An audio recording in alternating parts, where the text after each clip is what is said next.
Pasien termuda yang pernah saya operasi itu usianya 31 tahun. 31 udah operasi 31 jantung? tahun. Kalau udah operasi jantung tuh, nih minum obat Cina, nih minum jamu Iya, ini, nih minum bener. ramuan Banyak ini. banget Wah, tuh. itu bahaya sekali tuh untuk tindakan operasi karena akan meningkatkan resiko perdarahan. Di operasi jantung, aman nggak yang pertama? Kedua, kita bisa hidup normal nggak habis itu, Dok? Oke. Infus, informasi seputar kesehatan. Assalamualaikum Sobat IHC Rumah Sakit Pusat Pertamina. Ruli Johan kembali menyapa Anda di Infus. Ini adalah podcastnya IHC RSPP, informasi seputar kesehatan. Seputar informasi apa yang akan kita bahas? Di episode kali ini kita akan bahas tentang bedah jantung koroner. Saya tentunya selalu membawa satu orang narasumber, yang adalah dokter spesialis kita. Di sebelah kanan saya hadir Dr. Agustian Sofian, spesialis bedah toraks, kardiak, dan vaskular. Halo Dok. Halo. Apa kabar Dok? Baik, alhamdulillah. Pertanyaan saya pasti gini kalau ke dokter jantung. Jantung sehat Dok ya? MCU terakhir sih masih sehat. Karena namanya dokter jantung juga manusia kan Dok ya? Iya betul. Oh jadi ini menarik nih. Dokter mengecek menjaga kesehatan jantung melalui MCU. Iya, betul. Apa yang dicek di waktu MCU-nya Dok? Kalau di MCU itu kita mengecek ya faktor-faktor risiko apa aja yang bisa merusak pembuluh darah kita gitu. Misalnya kolesterol, gula, tensi, kurang olahraga, apakah ada rokok. Saya kira mungkin dokter jarang lah yang merokok ya. Stres, kayak gitu tuh. Nah, untuk tahu kita jantung sehat atau enggak, biasanya berapa kali dokter melakukan MCU gitu Dok? Ya minimal sekali setahun. Oh sekali setahun itu ya? Ya. Minimal ya Dok ya? Ya. Oke, baik. Nah, tadi pertanyaan di belakang layar saya kepada Dr. Agus ini adalah apa bedanya SPJP, dokter spesialis jantung, dengan dokter spesialis bedah toraks, kardiak, dan vaskular? Karena agak nyerempet-nyerempet menurut kami orang awam, Dok ya. Jadi hubungannya apa Dok? Dan perbedaannya apa? Oke, kalau dokter jantung itu dia lebih kalau misalnya ada orang dengan keluhan-keluhan yang mengarah ke jantung, biasanya perginya ke SPJP dulu atau dokter jantung, kardiologi gitu. Nanti setelah diperiksa oleh kardiologi, ternyata ada kelainan-kelainan yang membutuhkan tindakan pembedahan, baru biasanya dikirim ke spesialis bedah toraks, kardiak, dan vaskuler. Atau lebih ininya secara awamnya itu bedah jantung, paru, dan pembuluh darah. Untuk dilakukan tindakan untuk memperbaiki kelainannya. Oh, jadi nggak mungkin tiba-tiba datang ke dokter Agus, dokter saya mau bedah ada jantung saya, nggak mungkin Dok ya? Harus ke dokter SPJP dulu ya? Iya, biasanya begitu. Oh, jadi dokter mendapatkan rujukan dari SPJP untuk tindakan. Nah, yang ngebelah-ngebelahnya nih, jagoannya ada di sebelah saya ini, jadi gitu ya. Jadi memang harus harmonis, saling tektok dengan SPJP. Iya, betul. Begitu ya? Karena kita biasa bikin tim kalau untuk jantung ini. Baik. Ada heart team namanya. Nah, dokter pasiennya biasanya rata-rata umur berapa Dok? Terus selalu kalau bicara gender, perempuan atau laki-laki? Ya, kalau untuk ini kita khusus ke arah koroner ya. Kalau koroner itu biasanya lebih banyak laki-laki daripada wanita. Walaupun sekarang ini sudah lebih tipis perbedaan itu. Dulu jauh sekali itu perbedaan antara laki-laki dan wanita. Tapi kenapa sekarang, Dok? Ya mungkin dari pola hidup ya, gaya hidup. Oke. Satu, faktor risikonya merokok. Sekarang juga banyak wanita yang merokok. Kemudian ya ada lagi masalah pola hidupnya, kurang olahraga misalnya. Kemudian fast food sekarang ini, kolesterol pada naik, penyakit diabetes, penyakit itu tuh semua hipertensi. Ya, gaya hidup ya Dok ya, karena gaya hidup ya. Iya. Tapi memang rata-rata biasanya tuh laki-laki begitu ya. Iya. Apalagi ditambah ya itu dia rokok gitu Dok ya. Iya. Lalu pertanyaan lanjutan Dok, jenis operasi jantung tuh ada apa aja kalau begitu? Oh banyak kalau jenis operasi jantung. Ya pembedahan pada koroner yaitu pembuluh darah jantung ya. Yang kedua bisa juga pembedahan pada katup jantung. Nah, yang ketiga bisa juga pembedahan pada kelainan kongenital, kelainan bawaan lahir biasanya. Ya, dan yang lain ya bisa juga itu tumor jantung misalnya gitu. Tumor jantung. Tumor jantung. Oh, betul. Baik. Tumor itu bisa ada di mana saja, termasuk di jantung. Lagi nempel di mananya aja gitu Dok ya. Baik kalau gitu. Nah, ini pertanyaan sejuta umat dan sejuta sobat RSPP di luar sana. Kalau sampai ya di operasi jantung, aman nggak yang pertama? Kedua, kita bisa hidup normal nggak habis itu Dok? Oke. Kalau misalnya untuk ke arah pembedahan jantung itu, pertama-tama kita harus cek dulu. Semua ada persiapannya. Jadi kita akan ngecek lab lengkap, ada faktor-faktor risiko yang lain apa tuh? Fungsi ginjal, fungsi jantung, fungsi paru-paru, kemudian ada faktor-faktor risiko apalagi yang ada di situ gitu ya, itu akan kita periksa dulu dan diperbaiki seoptimal mungkin. Dan kemudian baru kita lakukan tindakan pembedahan ya. Kalau ya yang lain, taruhlah misalnya tadi pertanyaannya adalah apakah aman? Kalau yang lain-lainnya normal, maka risikonya sebenarnya sangat kecil. Kurang dari 5% kalau saya bilang, ya, untuk pembedahan koroner. Kalau fungsi-fungsi yang lain masih bagus. Kalau misalnya yang lain ada gangguan yang misalnya gangguan fungsi ginjal atau gangguan yang lain, nah itu nanti akan ada perhitungannya lagi. Tapi rata-rata sih hasilnya akan baik. Baik ya. Ya sama kayak COVID lah dok ya. COVID sih biasa aja. Tapi kalau ada penyakit bawaan itu yang mesti kita perhatikan, gitu ya. COVID-nya mah biasa. Nah, operasi jantung sih biasa aja, begitu ya. Kira-kira gitu dok ya? Iya betul. Oh oke. Terus apa yang harus dipersiapkan sebelum operasi jantung? Ya itu tadi periksa yang pertama. Selain uang ya dok ya? Kalau uang tuh juga ada asuransi, ada macam-macam ini, ada BPJS, ada asuransi, kan pemerintah juga sudah membantu banyak untuk itu gitu ya. Tapi yang lain adalah satu, persiapan mental tentunya. Betul. Ya, yang dibutuhkan adalah semangat. Yang kedua, pasrah. Itu yang utama. Selain kalau dari kita akan ngecek semua yang persiapan yang tadi. Fungsi-fungsi yang lain, termasuk lab dan pemeriksaan yang lain. Nah, ini menarik nih ya Sobat RSPP. Kenapa harus semangat? Kenapa harus pasrah? Hubungannya apa dengan keberhasilan jantung? Nah, jangan dijawab sekarang dok ya. Saya akan balik lagi bersama Dr. Agus untuk 2 pertanyaan tadi ya, tetap di tempat Anda.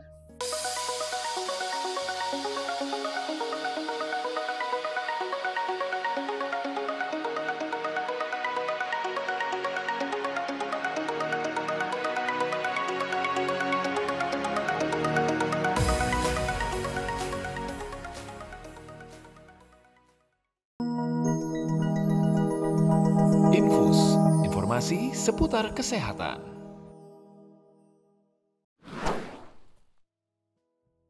Infus, informasi seputar kesehatan. Ruli Johan, Dr. Agustian Sofyan, spesialis bedah torak, kardiak, dan vaskular. Tadi pertanyaannya penting juga nih ya. Kenapa ketika mau dioperasi jantung harus semangat, harus pasrah? Mungkin kalau saya secara awam semangat biar nanti penyembuhannya lebih cepat.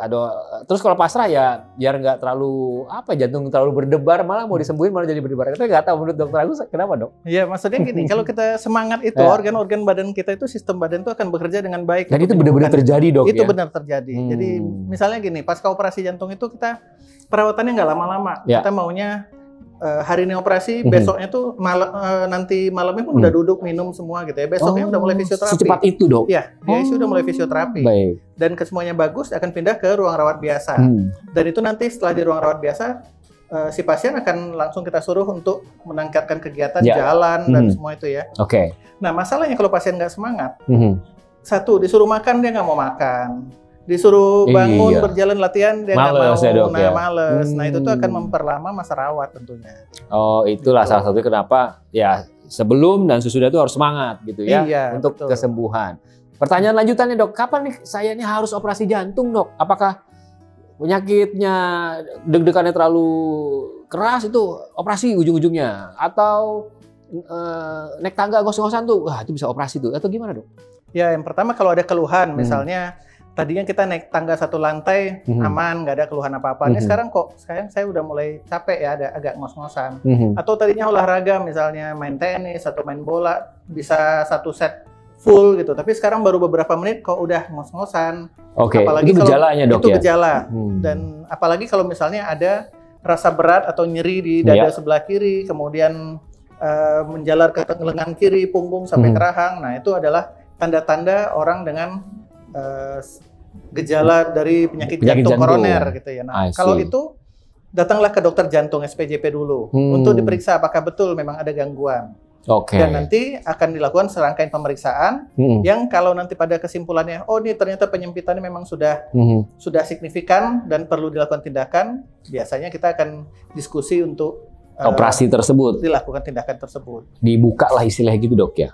Iya, namanya dibuka. Oh, baik. Jadi nggak, ya dianalisa lebih mendalam dulu ya sebelum tindakan. Karena itu kan tindakan operasi besar ya dok ya, bukan minimal invasif ya dok ya. Ada juga minimal invasif. Oh, ada juga, Dok, Ada ya? juga. Oke, contohnya apa, Dok? Yang jantung minimal invasif? Iya, penyakit operasi jantung koroner itu juga ada yang minimal invasif. Masuk cuma kayak selangnya doang gitu ya, Dok ya? Iya, dia bukanya kecil biasanya sebelah kiri sini. Oh, Kemudian kita pakai kamera dan alat-alatnya ke dalam. Tapi selected cases, tidak semua. Baik, oke. Yang ini cocok untuk minimal invasif, ada yang tidak. Tergantung case-nya aja. Iya. Baik, oke. Ada tegang ya pembahasannya ya, karena ini ngebahas menurut saya salah satu organ yang, ya bukan salah satu, ya benar ya, organ yang vital, Dok ya. Betul. Barat mobil ini motornya, mesinnya. Kalau mesinnya udah stop ya mogok tengah jalan. Kalau kan bisa diganti, bisa ditowing. Kalau jantung udah stop, gimana cara gantinya, Dok ya? Belum ada, Dok ya? Ada dengan transplantasi jantung, tapi tidak nunggu stop dulu sih. Oh, gitu. Iya. Nah, itu menarik tuh untuk Jadi kita itu bahas lagi tuh, ada lagi tuh. Ada lagi. Ini mau saya tambahkan juga. Boleh dong. Ada mitos-mitos yang salah nih tentang operasi jantung ini. Nah, coba jelaskan tuh, Dok. Apa Misalnya tuh? orang tuh banyak menyangka operasi jantung itu jantungnya dikeluarkan, dikerjakan di atas meja, udah selesai dimasukin lagi. Nggak benar. Oh, gitu. Tetap di tempatnya, Dok? Tetap di tempat. Operasi jantung tidak pernah mengeluarkan jantung kecuali transplant. Diganti karena, Dok ya, dikeluarkan dong. Iya, betul. Karena nggak muat kalau 2 jantung di dalam dada gitu. Jadi yang lama bisa dikeluarkan. Kemungkinan sehatnya besar, Dok, transplantasi jantung? Ya, di dunia masih beberapa case ya, negara yang melakukan seperti itu. Baik. Ya. Dan kalau kemungkinan besarnya memang ada faktor-faktor sebelumnya harus dilihat lagi. Baik. Apa faktor-faktor pemberatnya gitu. Oke. Nah, biar nggak terlalu tegang, pertanyaan saya ini menarik ya. Kita main mitos atau fakta, Dok ya? Ya. Oke. Yang pertama kali dulu. Mitos atau fakta, karena dokter sering buka-buka jantung orang, bentuk jantung emang begini, Dok? Gimana? Ini anak-anak sekarang? Begini bukan, Dok? Bentuk jantung, Dok? Nah, itu tuh bentuk jantung di gambar-gambar biasanya di Jadi di Google mitos, gitu. bukan begini. Mitos, yang benar bukan. seperti apa, Dok? Jantung itu ya besar begitu aja dia. Hanya bentuknya ya bulat lonjong aja sebenarnya di dalam ini, dan posisinya di dada agak ke kiri sedikit. Kiri. Orang udah ininya salah, jantung hati di sini lagi, bukan di sini, di sebelah kiri. Padahal gitu hati ya. kita adanya di sebelah kanan. Nah, salah juga itu, Dok Iya. ya. Oke, begitu. Nah, itu yang pertama. Berarti itu adalah mitos ya. Mitos atau fakta yang kedua. Operasi bypass jantung hanya untuk orang tua. Nggak benar. Pasien termuda yang pernah saya operasi itu usianya 31 tahun. 31 udah operasi 31 jantung. tahun. Karena penyakit jantung koroner. Koroner sudah menyempit gitu. Tapi dia memang seingat saya perokok dan kolesterolnya tidak terkontrol. Oh, kolesterol berpengaruh pada jantung. Sangat berpengaruh. Di mana menyerangnya berarti ya? Ya, dengan kolesterol yang tinggi yang tidak terkendali, dia akan membentuk plak di dalam pembuluh darah jantung. Plak itu akan tumbuh dan mengakibatkan penyempitan dari aliran koroner jantung itu. Sementara pembuluh darah koroner ini adalah pembuluh darah yang akan memberikan makan jantung supaya jantung bisa bekerja memompahkan darah ke seluruh organ tubuh kita gitu. Oke. Satu lagi, Ya. mitos atau fakta. Operasi bypass jantung pasti menyembuhkan penyakit jantung. Tapi jangan dijawab sekarang, Dokter Agus ya. Kita balik lagi di segmen ketiga untuk Dokter Agus menjawab mitos atau fakta tadi.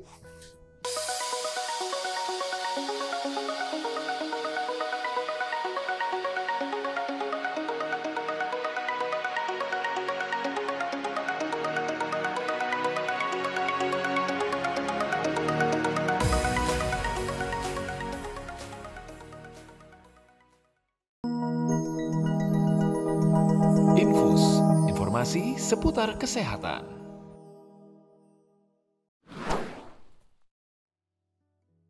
Kalau Anda punya masalah dengan jantung, datanglah ke Dokter Agus. Tapi masalah jantung beneran ya, bukan karena aduh saya sakit hati ditinggalin pacar. Bukan ya Sobat RSPP ya, ini beda. Oke, tadi pertanyaan kita nyangkut di mitos atau fakta operasi bypass jantung pasti ya, ada pastinya nih, menyembuhkan penyakit jantung. Jawabannya, Dok? Ya, kalau saya bilang sih yang menyembuhkan itu ya Allah ya. Oke. Ya, cuma kalau kita adalah tujuannya memperbaiki dari fungsi jantung itu, upaya memperbaiki fungsi jantung supaya kehidupannya, kualitas hidupnya jadi lebih baik. Baik, oke. Apalagi yang usianya masih muda. Tadi dokter bilang 31 pasien termudanya gitu, Dok ya? Iya. Oke. Dan juga pasti menyembuhkan orang muda, apalagi yang sudah berumur gitu, Dok. Betul. Yang usia 81 juga ada yang kita operasi jantung koroner dan ya alhamdulillah dia seminggu bisa pulang. 31 ada, 81 juga ada. Iya, ya? betul. Jadi sebetulnya kita nggak pernah tahu ya umur dan gender ya, Dok ya? Iya. Yang kita tahu kalau lifestyle-nya buruk, nah jantung bisa berpengaruh. Di situ, Dok ya? Betul. Oke, siap. Pertanyaan ini banyak yang nitip pertanyaan dok, karena ini seksi banget di konten kita ya. Tadi dokter berkali-kali bilang bahwa diharapkan pemulihannya nggak lama. Besoknya tuh harus bisa duduk, minum, bahkan nggak lama bisa beraktivitas seperti biasa. Kapan boleh itu, kapan nggak boleh itu? Misalnya gitu dok. Ya, kalau dia semuanya pasca operasi dinilai di ICU, kan masuk ICU dulu, dinilai semuanya bagus-bagus saja. Kalau kita operasi pagi, biasanya siang insya Allah selesai. Itu malam pasien udah duduk minum biasanya, malamnya. Besok paginya udah sarapan biasa, udah mulai fisioterapi, dan kemudian kita akan monitor kalau bagus-bagus aja. Dalam 1 atau 2 malam pasien akan pindah ke ruang rawat biasa. Kalau secepat itu dok ya? Betul. Di ruang rawat biasa akan dibantu oleh bagian rehab jantung kita. Ya tetap dari pasca operasi itu didampingi untuk jalan. Apa artinya rehab jantung dok? Rehab jantung itu adalah bagian dari fisioterapi. Jadi yang akan mendampingi cuma dia adalah perawat khusus untuk pasca operasi jantung. Jadi dicoba gerakan atau kegiatan normal seperti biasa? Betul. Dicek jantungnya? Iya, jadi didampingi untuk kegiatan seperti biasa, jalan misalnya gitu. Kemudian nanti akan kita monitor irama jantung dan tekanan darah dan keluhan-keluhan pasien. Kalau bagus, misalnya bisa jalan 200 meter, itu pasien udah layak pulang biasanya. Oke. Pulang juga, tapi jangan langsung main bola ya dok ya. Nah, enggak juga dulu. Ya, jangan, sabar dulu gitu ya. Ditingkatkan bertahap biasanya. Karena ini lanjut ke pertanyaan saya kedua, resikonya apa dok sebetulnya kalau operasi jantung? Satu, lalu tidak menjaga kesehatan jantung nih, bisa kambuh lagi? Oke. Resikonya, nah itu dia yang namanya kita buat luka, tentu ada resiko rembesan darah, ya. Apalagi orang nih sekarang banyak kalau udah operasi gitu tuh, nih minum obat Cina, nih minum jamu ini, bener, banyak ini. banget. Wah, itu bahaya sekali tuh untuk tindakan operasi karena akan meningkatkan resiko perdarahan. Jadi kalau itu biasanya kita akan tanya dulu ada minum-minum seperti itu apa enggak. Kalau ada sebaiknya di stop dulu karena akan membahayakan, meningkatkan resiko dari operasinya gitu. Kemudian tadi apa? Kalau misalnya nggak dijaga jantungnya, setelah tindakan bisa kalau lagi? Setelah tindakan memang tetap harus menjaga faktor risiko seperti itu tadi, apakah itu hipertensi, apakah gula, apakah kolesterol, stres, kurang olahraga gitu ya. Nah itu tetap harus dijaga karena bisa saja menimbulkan penyempitan di bagian jantung yang lain. Yang ini yang sebelah sini beres, yang sana muncul lagi gitu dok. Bisa. Begitu, baik. Kalau gitu artinya apa yang boleh dikonsumsi dok dan yang tidak boleh? Saran dari seorang dokter jantung. Ya. Kalau saya sih tidak ada yang saya larang betul biasanya. Yang penting check up-nya hasilnya bagus. Karena hidup kita perlu nikmat juga. Kalau mau dibikin makanan rebusan semua susah juga. Saya suka nih dokter yang begini, saya suka banget nih. Karena ada yang bilang ini nggak boleh, ini nggak boleh. Terus karena saya sering antri ibu saya, sama persis dokter ibu saya juga bilang nikmatin aja bu asal terkontrol. Betul, gitu ya. Itu dia. Jadi bebas bertanggung jawab lah. Artinya kalau ada penyakit gulanya ya konsumsi gulanya jangan banyak dan disesuaikan, obat gulanya juga mesti rutin diminum. Kalau memang kolesterolnya tinggi ya lemak itu juga perlu sih bagi badan kita, cuma jangan terlalu tinggi. Gitu. Jadi yang penting kuncinya inti lagi adalah medical check up. Medical check up. Nah itu kita, karena kalau cuma dirasa-rasa kadang-kadang saya merasa bugar tapi irama jantungnya kadang suka aneh. Betul. Gitu. Karena kita nggak pernah, emang kita tahu gitu ya mengukur irama jantung kita gitu ya. Dan ada lagi gini, orang bilang, wah ini kolesterol saya lagi naik nih, terasa nih di tengkuk agak tegang. Iya. Nah diperiksa tinggi, gitu ya. Wah ini berarti ini nih tegang tinggi. Sebenarnya kalau nggak diperiksa itu pun kalau tinggi ya tinggi aja, nggak ada keluhannya kolesterol tinggi gitu. Seperti itu tuh. Jadi bukan berarti kolesterol tinggi terus tengkuk jadi tegang. Lagi tengkuk tidak tegang, kolesterol tetap bisa tinggi. Nah, perlu dijaga itu tuh. Ya, itu juga harus benar-benar diperhatikan. Itu aja yang kelihatan ibaratnya ya. Kalau nggak kelihatan, nah MCU adalah kuncinya. Medical check up untuk tahu kesehatan jantung Anda, sobat RSPP. Oke dok, terakhir, silakan kasih petuah-petuah, saran-saran untuk kesehatan jantung sobat RSPP. Versi Dokter Agus. Ya, apa ya? Saya sih intinya hidup ini harus nikmat, tetapi jangan berlebihan. Tetap harus dikontrol dan MCU tiap tahun minimal sekali. Ruli Johan, sampai jumpa.